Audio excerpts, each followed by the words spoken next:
अगर आप लोगों ने एम्स 2024 बीएससी नर्सिंग हो पैरामेडिकल हो उसका एंट्रेंस एग्जाम दिया था और आप लोगों का मेरिट लिस्ट में नाम नहीं आया, जिसकी वजह से आप ओपन राउंड में पार्टिसिपेट नहीं कर पाए, या फिर ओपन राउंड में पार्टिसिपेट किया था लेकिन सीट अलॉटमेंट नहीं हुआ, तो बच्चों अब आप लोगों को बिल्कुल भी टेंशन लेने की जरूरत नहीं है। बिकॉज आज मैं आप लोगों को इस वीडियो में एक ऐसा सोल्यूशन देने वाली हूँ जिस सोल्यूशन को सुनने के बाद आप लोगों की जो टेंशन है वो एकदम गायब हो जाने वाले। आप खुद मुझे बोलोगे कि मैम ये वीडियो मेरे पास पहले क्यों नहीं आया, इतना लेट मुझे वीडियो क्यों मिला। आप लोगों को बहुत इंपॉर्टेंट अपडेट मैं देने वाली हूँ इस सेशन में। अगर आज आप मेरे चैनल पे नए हैं, चैनल को सब्सक्राइब जरूर कर देना, because going forward AIIMS nursing हो, पैरामेडिकल हो, या फिर state nursing BSc nursing entrance exam हो, किसी भी एंट्रेंस एग्जाम के लिए आप प्रिपेयर कर रहे हैं, and this is the one and only channel जिसके ऊपर आपको सारी ऑथेंटिक इन्फॉर्मेशन मिलने वाली है। सो हम स्टार्ट करते हैं हमारी वीडियो। सबसे पहले मेरे वो कैटेगरी वाले बच्चे जिनका एम्स नर्सिंग का 24 का एग्जाम दिया था, सिलेक्शन नहीं हुआ, मेरिट लिस्ट में नाम नहीं आया, ओपन राउंड में पार्टिसिपेट करने वाला हम लेंगे सेकेंड केस। तो वो बच्चों को अब क्या करना चाहिए, सबसे पहले मैं यहाँ पे आपको थोड़ी सी कैटेगराइजेशन समझाऊंगी कि भाई आप लोगों के सामने क्या कैटेगरी है। अगर आप लोगों ने 12th फिनिश किया है और 12th फिनिश करने के बाद आपका फर्स्ट अटेम्प्ट था 2024 वाला, 2012 फिनिश किया 2024 में, और एम्स नर्सिंग का 2024 में आपने दिया फर्स्ट अटेम्प्ट एंड आपका सिलेक्शन नहीं हुआ, नॉट सेलेक्टेड। तो इन बच्चों को क्या करना चाहिए, मैं यहाँ पे कैटेगरी वाइज आज बात करने वाली हूँ, तो जिस भी कैटेगरी में अप्लाई करते हैं वही सोल्यूशन आप फॉलो करके चल सकते हैं। तो आपके लिए सबसे इंपॉर्टेंट चीज है, मैं आप लोगों को बोलूंगी बिना कुछ सोचे समझे टेक अ ड्रॉप, क्योंकि भाई अपने ड्रीम के लिए एक साल तो आप दे ही सकते। जितने बच्चों ने फर्स्ट अटेम्प्ट दिया है 2024 सारे बच्चे ड्रॉप लेंगे, और ड्रॉप लेके start your preparation for 2025। And इस बार जब आप 2025 के लिए प्रिपेयर करेंगे तो 3 एंट्रेंस एग्जाम को टारगेट करके चलेंगे। कौन कौन सा? फर्स्ट टारगेट रखोगे आप नीट, सेकंड टारगेट रखोगे आप एम्स नर्सिंग हो या पैरामेडिकल हो, एम्स नर्सिंग या फिर आपका पैरामेडिकल। थर्ड टारगेट आप रखोगे आपका स्टेट नर्सिंग एंट्रेंस एग्जाम। ये 3 एंट्रेंस एग्जाम हर एक बच्चा टारगेट करेगा जो कि ये चाहता है कि मैम मुझे एक पर्टिकुलर कोर्स करने के बाद एकदम से जॉब मिल जाए, एक हाई अर्निंग जॉब।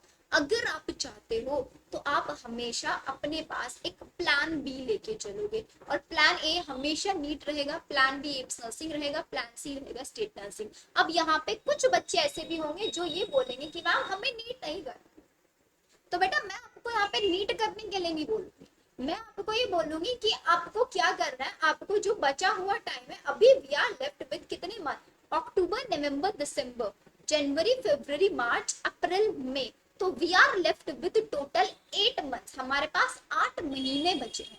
तो आपको इन 8 महीने में ये सोच के नहीं पढ़ना है कि मुझे मैं नर्सिंग के लिए प्रिपेयर कर रहा हूँ, मैं उसके लिए आप क्या कर रहे हो, आपको सिर्फ और सिर्फ 11th एंड 12th का सिलेबस अच्छे से पढ़ के चलना है। आपका जो फोकस होना चाहिए वो सिलेबस कंप्लीशन पे होना चाहिए, अपने कॉन्सेप्ट स्ट्रॉन्ग करने पे होना चाहिए। तो भाई अगर आपने अपना 11th और 12th का सिलेबस अच्छे से पढ़ लिया, अपना सिलेबस अच्छे से कंप्लीट कर लिया, सारे पीवाईक्यूज लगा लिए। अब पीवाईक्यूज कैसे लगाने हैं, अब ये मैं सोचना दी नीट के पीवाईक्यू लगाए, नर्सिंग के क्या पीवाईक्यू आपको लगाना है, NCERT based PYQ. NCERT based, और एनसीईआरटी बेस्ड पीवाईक्यूज के लिए वन एंड ओनली सोर्स है आपके पास नीट के पीवाईक्यू। 2015 के बाद के जितने भी पेपर्स है सारे पीवाईक्यू सॉल्व कर।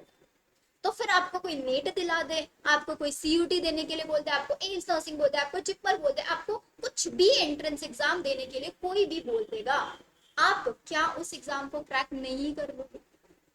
आप खुद बताओ मुझे।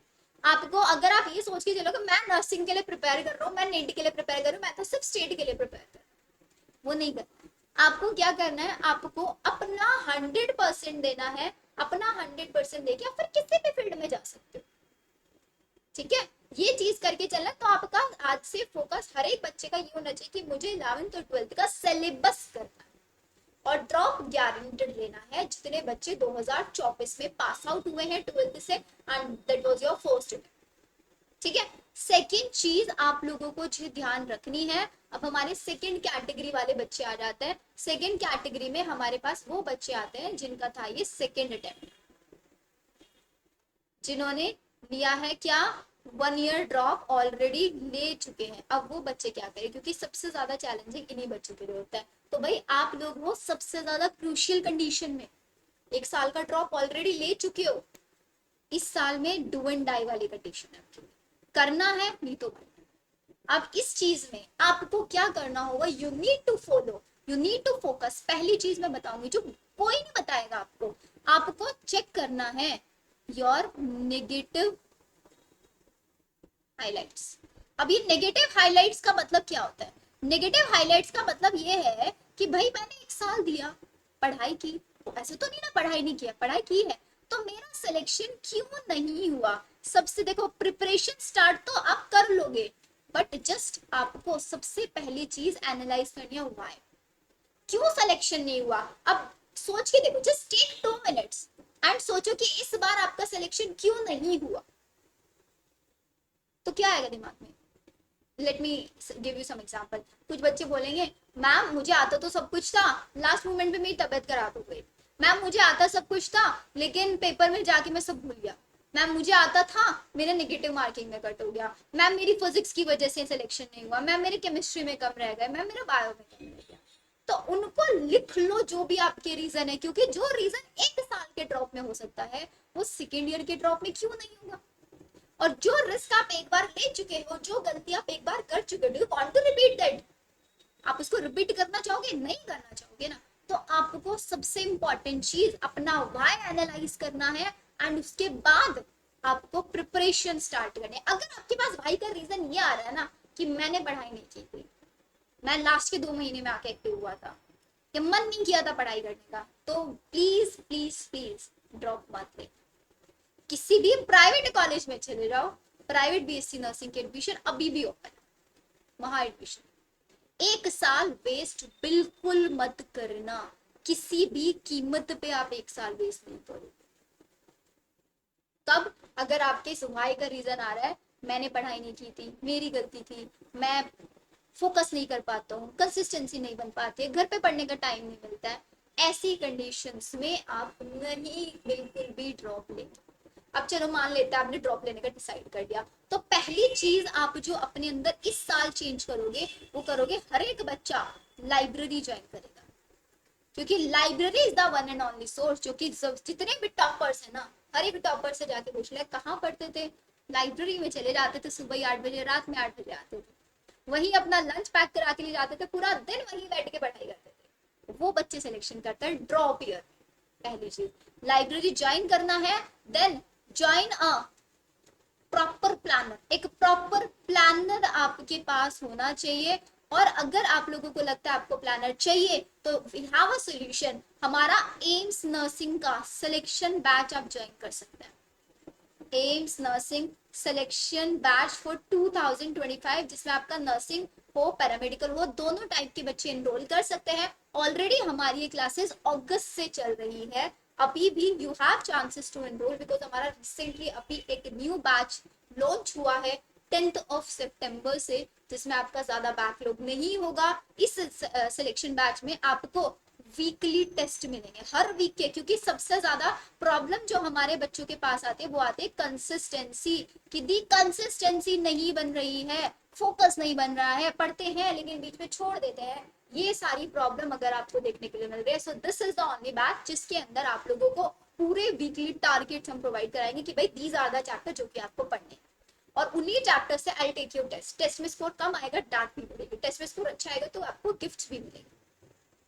तो throughout the year till the date of your exam आपके साथ आपकी टीचर रहेगी, जो आपको हर स्टेप बाय स्टेप आपको बताती रहेंगी कि कब आप सही कर रहे हो, कब आप गलत कर रहे हो। वीकली टेस्ट होंगे यहाँ पे आपको, because I am a biology educator, तो आपको बायो की लाइव क्लासेस भी मिलेगी, गूगल मीट पे क्लासेस होगी, क्वेश्चन प्रैक्टिस सेशंस होंगे। अगर आप नर्सिंग के लिए प्रिपेयर करें तो आपको जीके की भी प्रॉपर क्लासेस प्रोवाइड कराई जाएगी। जीके की लाइव क्लासेस होंगी, सारे कॉन्सेप्ट सब कुछ पीवाईक्यूज मिलेगा। फिजिक्स केमिस्ट्री के लिए आपको प्रॉपर टीचर सजेस्ट किए जाएंगे, वीकली टारगेट मिलेंगे, मॉड्यूल्स मिलेंगे, स्टडी मटेरियल मिलेगा, हर एक चीज आपको यहाँ पे इसी प्लेटफॉर्म पर प्रोवाइड कराई जाएगी in just one selection batch. So अगर आपने अभी तक इनरोल नहीं किया, भाई एक साल वेस्ट कर चुके, दूसरा साल वेस्ट नहीं करना चाहते तो फटाफट से सिलेक्शन बैच में इनरोल कर लो, बहुत मिनिमम फीस है। अभी हमारा मैक्स 75% का डिस्काउंट ऑलरेडी चल रहा है, जो कि वैलिड है हमारा 30 सितंबर तक। उसके बाद कोई इनरोलमेंट नहीं होंगे अक्टूबर के अंदर, बिकॉज हमारा एम ये नहीं होता कि हम ज्यादा से ज्यादा बच्चे लें। हमारा एम ये होता है जितने बच्चे हमारे पास है वो बच्चे हमारी जो भी हम सर्विसेज प्रोवाइड करा रहे हैं उससे खुश रहे एंड उनका सिलेक्शन हो।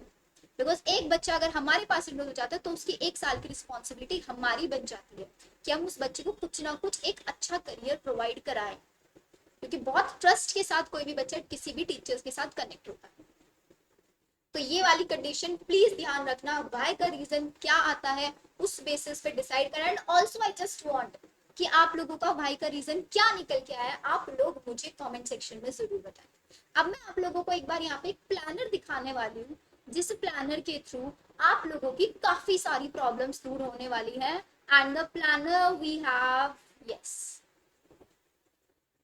दिस इज आवर प्लानर, जो कि मेरे पास मेरा 10 सितंबर मैंने आपको बताया मेरा बैच स्टार्ट हुआ था, जिसमें आपको ऐसे टारगेट मिलेगा। जैसे कि मैं एग्जांपल दे रही हूँ सितंबर वाले का, तो ये आपका पूरा है। तो मंडे से लेके सैटरडे तक, दिस इज द मंडे, भाई हमने टारगेट दे दिया बच्चे को कि भाई आपको फिजिक्स में ये करना है, केमिस्ट्री में सम बेसिक कॉन्सेप्ट्स करने हैं, और बायो में आपको सेक्सुअल रिप्रोडक्शन फ्लावरिंग प्लांट करना है। ठीक है, ये 3 चैप्टर आपको करना है, तीनों चैप्टर पढ़ो, आपको मॉड्यूल्स जीपीपी सब मिलेगा, और संडे टू संडे आके ऑनलाइन सीबीटी मोड में आप टेस्ट दे दो, ताकि आपको पता चल जाए कि आपने एक वीक में जो पढ़ा वो आपको अच्छे से आया या नहीं आया। और जितने भी टेस्ट में क्वेश्चन होते हैं सारे NCERT based, PYQ based question होते हैं। ऐसे ही वीक टू वीक आपको फिर नेक्स्ट वीक का प्लानर मिलेगा, जिसमें आपको लॉज ऑफ मोशन आएगा फिजिक्स में, केमिस्ट्री में सोल्यूशन, बायो में ह्यूमन रिप्रोडक्शन। जो पहले वीक में पढ़ा आप उसको भी रिवाइज करते हो, क्योंकि बच्चे क्या करते हैं, रिविजन नहीं करते प्रॉपरली सिलेबस कंप्लीशन में। लेकिन हमारे इस टेस्ट सीरीज में, हमारे इस बैच में आपको प्रॉपर रिविजन कराया जाएगा।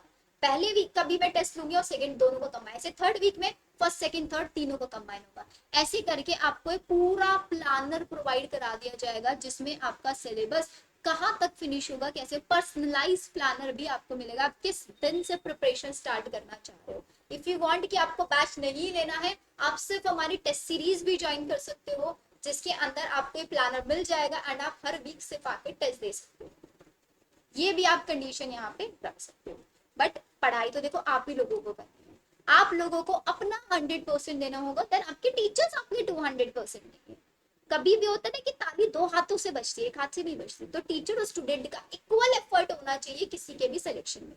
तो अगर स्टूडेंट का सिलेक्शन नहीं हो तो वहां पे जितना फॉल्ट स्टूडेंट का है उतना उनके टीचर का भी है, जिस भी टीचर के साथ वो कनेक्टेड थे। ठीक है, तो ये वाली चीज आपको बहुत ध्यान रख के चलिए भाई, एक साल बहुत इंपॉर्टेंट होता है, वेस्ट नहीं करना है। अगर आप ये डिसाइड कर चुके हो मुझे ड्रॉप लेना है, तो please take some hard decision, selection batch में इनरोल करो, नहीं करना है इनरोल, प्लानर लो, पढ़ाई करनी शुरू करो, सिर्फ टेस्ट सीरीज लो, वीकली टेस्ट दो, बट पढ़ाई बहुत ज्यादा जरूरी है, क्योंकि जो गलती एक बार कर चुके हैं उसको दोबारा नहीं दोहराना। ठीक है, तो आई होप ये चीजें आपको समझ में आएंगी। ठीक है, अब नेक्स्ट हमारे वो बच्चे भाई जिनको ओपन राउंड का वेट कर रहे थे, ओपन राउंड का रिजल्ट आया 19 सितंबर में, एंड बहुत सारे ऐसे बच्चे होंगे जिनका सिलेक्शन नहीं हुआ होगा। उनका पहला डाउट ये होगा कि फीस रिफंड होगी या नहीं होगी, तो मैं बता देती हूँ फीस रिफंड होने में 1 से 2 साल लगेगा। ठीक है, अभी आप प्लीज पेशेंस रखना। अगर आप लोगों को भी है 25 में आपको सिलेक्शन लेना है, ड्रॉप आप लेने का सोच चुके हैं, तो आप भी हमारे सिलेक्शन बैच में एनरोल कर सकते हैं। जितने भी ओपन राउंड में पार्टिसिपेटेड बच्चे होंगे उनको एक्स्ट्रा 20% का ऑफ मिलेगा 30 सितंबर तक, क्योंकि दो ज्यादा स्टूडेंट जो लेट प्रिपरेशन स्टार्ट कर रहे हैं। ठीक है, so these are the benefits जो आपको मिल सकते हैं यहाँ पे। आई होप आप लोगों की काफी हद तक प्रॉब्लम रिजॉल्व हुई होगी। Still if you have any doubt you can reach out on my WhatsApp number. अगर आप लोग हमारे सिलेक्शन बैच में एनरोल करना चाहते हैं तो आप हमें व्हाट्सएप कर सकते हैं हमारे 9877060263 नंबर पे। आपको इंस्टेंटली रिप्लाई मिले ना मिले, बट विद इन 24 आवर आपको यहाँ पे रिप्लाई जरूर मिल जाएगा। कमेंट सेक्शन में भी डाल सकते हैं, बट सबसे इंस्टेंट रिप्लाई आपको व्हाट्सएप पे ही मिलेगा। अगर आपको ये सब नहीं करना है, आपको सिर्फ टेस्ट सीरीज ज्वाइन करना है, आप हमारा टेलीग्राम चैनल ज्वाइन कर सकते हैं, जहाँ पे आपको फ्री स्टडी मटेरियल भी प्रोवाइड कराया जा रहा है। टेलीग्राम ज्वाइन करने के लिए आपको डिस्क्रिप्शन में लिंक मिल जाएगा, आप उस लिंक पे क्लिक करके ज्वाइन कर सकते हैं। ठीक है, सो आई होप आप लोगों की अपनी जो प्रिपरेशन है बहुत अच्छी रहेगी। एंड जितने भी बच्चे इस वीडियो को देख रहे हैं, मेरी ब्लेसिंग्स आप लोगों के साथ है, आप लोगों का सिलेक्शन जरूर होगा। बस आप लोगों की चीज ध्यान रखनी है, मेहनत करनी है, अपना 100% देना है, बाकी रिजल्ट तो आई, अगर खुद अपना 100% दोगे तो रिजल्ट भी आपको 100% मिलेगा ही। ठीक है, सो मिलते हैं हम लोग हमारे नेक्स्ट वीडियो में। Bye bye everyone.